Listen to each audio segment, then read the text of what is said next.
for that introduction, and thank you also for lunch. It was very pleasant, and thank you for the invitation to talk to you. Obviously about volcanoes, which is something I've been involved with in one way or another as a research scientist for more than 31 years. Quite a lot more, actually. Living with volcanoes. Well, if we live in Auckland, we're living with volcanoes. If we live in New Zealand, we're living with volcanoes. And if we're living in the world, we're living with volcanoes. Volcanoes are actually part of the living Earth. But as people living on the Earth, there are effects which sometimes are good, but more often ones we hear about are the ones that are bad. As an example of this, the photograph there is from the volcano in Iceland that erupted last year that I won't try and pronounce. I know very few people who can pronounce it. This was a volcano. It was well known. It was well known to be active. It was well known that it could erupt. But when it did erupt in the early part of last year, it had major effects all over Europe. And people suddenly said, hey, how do we not know about this? I mean, the big effect was really on modern technology, and the last time it had erupted was 100 or more years ago, and there wasn't the same technology to be impacted. But the interesting thing that I found about this eruption, apart from seeing another volcano in operation, was that there is actually a record. It's in lake deposits, it's in swamp deposits all over Europe of Icelandic eruptions. So this is something that we could predict. It's something that we have to learn to live with. Now I want to talk particularly today about Auckland, the city of volcanoes. That's a term that, as far as I know, was coined by Ernie Searle, who was a lecturer some time ago at Auckland. He's published a book on the subject. But Auckland is actually one of the preeminent places in the world where we have a city that is built right in the middle of a volcanic system that arguably is active. And the existence of the field has been known for a long time. The map behind me here dates back to the Austrian geologist Hochstetter in 1865, and the details of that map aren't important, but what it documents is the presence of what we now recognise as not 48 but 50 volcanoes in Auckland. The newer information is that some of the volcanoes are as old as 250,000 years, 250,000 years. That's a long time. But many of them are much younger than that. The youngest, of course, is Rangitoto, that erupted twice, about 600 and about 530 years ago. Not thousands, not millions, but years.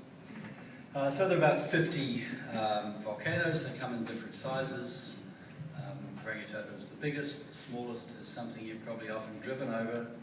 It's Hopua on the way to the airport. You probably haven't even known that you were driving on a volcano. The characteristics of Auckland as a volcano is that it erupts rather fluid magma known as basalt.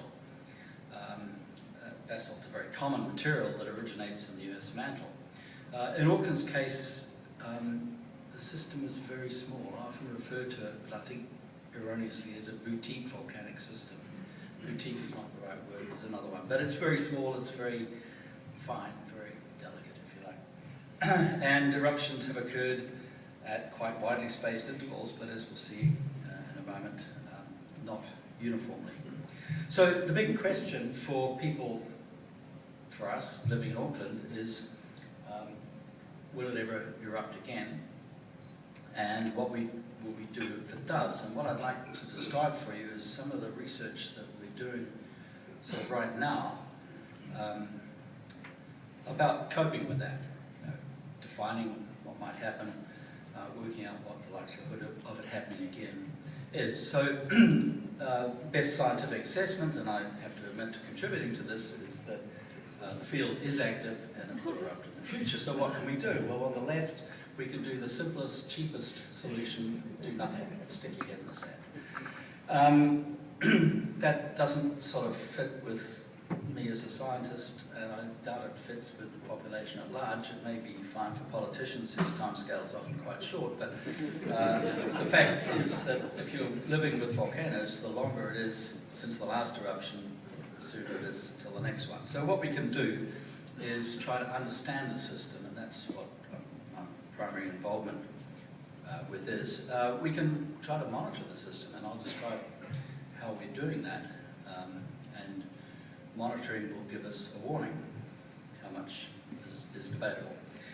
We can plan, and part of the program I'm working with, which I'll describe for you in a moment, is very involved with civil defence and with people in local government, with the police, with all the rest of it, to try to plan for what will happen in the next eruption and how we might mitigate the effects of what will happen. For example, you may choose, or this government may choose, city authorities may choose, to site power distribution lines somewhere where they won't get affected by ash.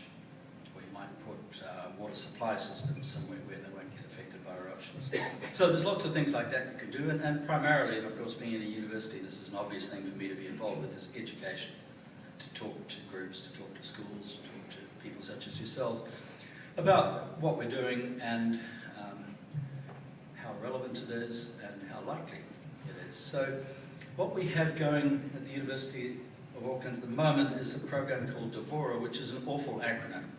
It stands for Determining Volcanic Risk at Auckland, but it sort of works for us. And this is a 7-year program.